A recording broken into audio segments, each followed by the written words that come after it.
Well, that was a pretty hard-hitting weekend. That was my first time back to Bolton in quite some time. Actually, it was last year, but they moved the track, so it was basically like a whole new derby experience. As you guys can see, there's a whole bunch of wiring wrapped around the axle on this car. Doesn't matter because it ripped it all out. It ripped out all the wiring. I was driving and I seen the wiring get all sucked tight to the wheel well here, and I was like, oh, that's not good. But guys, this thing here was a haul of fun. I was gonna say hoot. I think holla fit there better. I don't know. This car here, you guys don't know, this is one of my oldest cars on the property. I don't mean age, I mean like how long I built it ago. This thing here is the second oldest built car on the property, but the oldest one I built. And boys, I think it's about time. I think going nose to nose with all the trucks broke the shifter. So something's pinched underneath there. I don't know what. But whatever it is, it ain't happy. Car's still straight, but it is nosing hard. You know, guys, I could probably bend this thing back straight and run it again. I found out why it won't hold water, and that's because the water pump seals are completely gone. So I did the entire derby this weekend with no water pump. I went out into the mini heat. It got hot pretty quick. Ended up taking second. I had a guy drive on my back tire. I couldn't get the power to get off of him. So they stopped the derby. I got second in the mini smash heat. As soon as they got him off me, I was able to get some power up because I was able to get the RPMs up. I was doing neutral drops, couldn't get it out. Went out to the pits. We put as much water into this thing as we could, and then we went into trucks.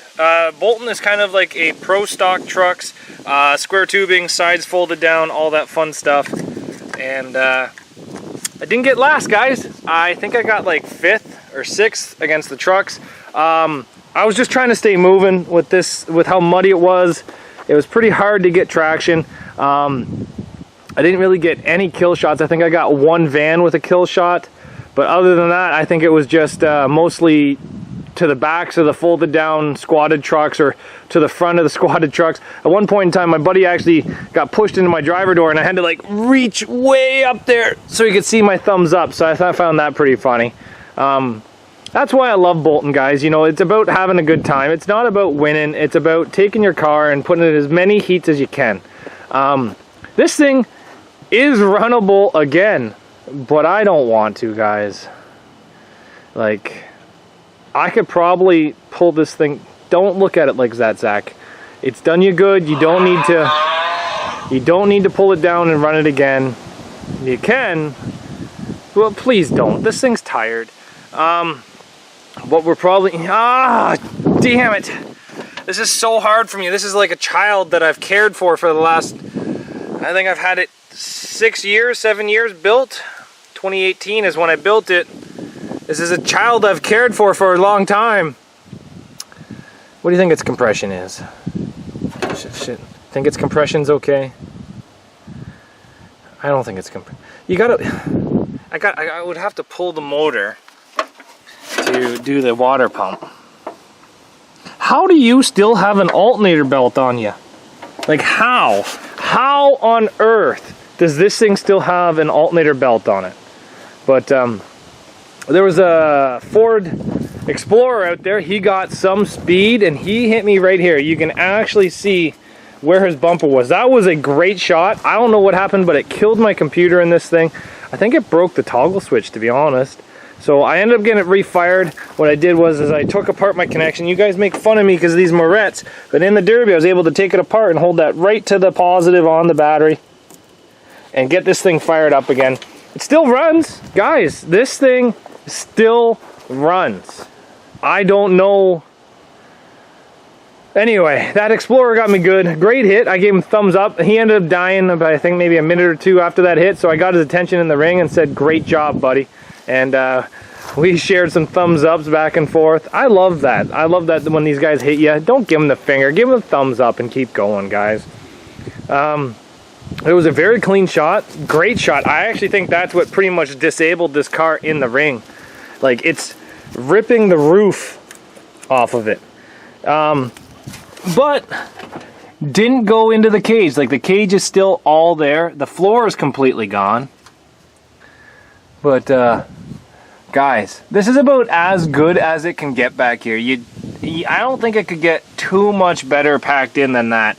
Like, if there was another heat that day and this motor was in better shape, this thing would have been still pretty mint. It still would have been out there moving around. This car does not want to die. It has been a great car, but I think it's time that we say goodbye to it. I think it's time that we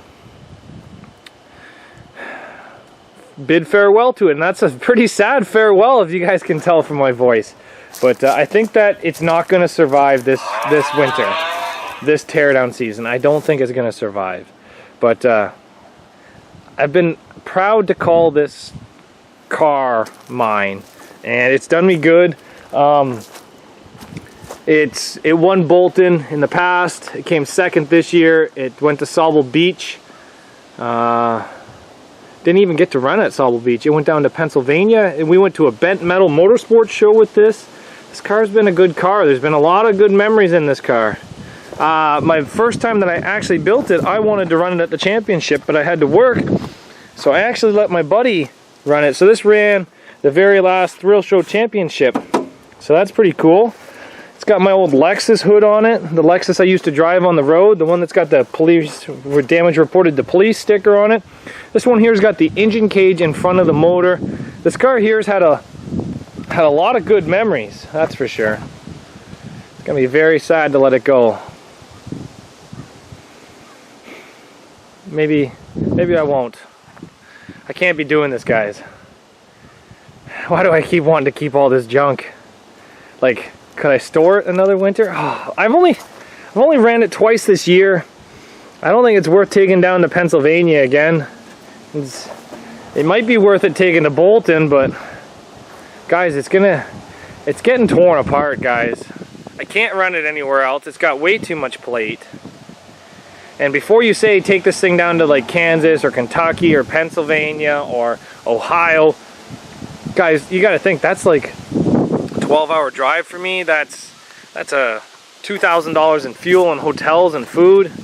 Like, that's not something I can just pack up and leave, and pretty much every weekend is planned. It's been a great car. It's gonna be sad to see it go. If we do decide to tear it down, which I do think we are going to be tearing this thing down, you'll be here to witness it being torn down. It's gonna be sad though. I can't believe, like, just a little bit of plate and everything stays so good. Like, the sub even looks half decent on this thing still. I'm trying to convince myself not to drop the subframe and save all this stuff. But you know how hard that is for me? That's the thing about these pro cars. They don't actually die. They just get hot and then turn off, but then they refire. This thing will fire right now. I know it will. They don't actually die, guys. Toyotas don't die. They just get stuck. But yep, she's nosing up like a 45, like an old frickin' Crown Vic here, 70s car. Not as high as the Dakota was, that's for sure though, but oh well. Let me know what you guys want to see in the comments. I don't think it's worth saving, and it's been a great car, but it's going to be a sad day for sure. Thanks for watching, everybody. We'll see you back here later on Zach's Workshop, and this has been a good end to this car. I had a lot of fun in Bolton. Nothing really happened to it except it just got hot. That's all that really happened. See you guys back here tomorrow on Zach's Workshop.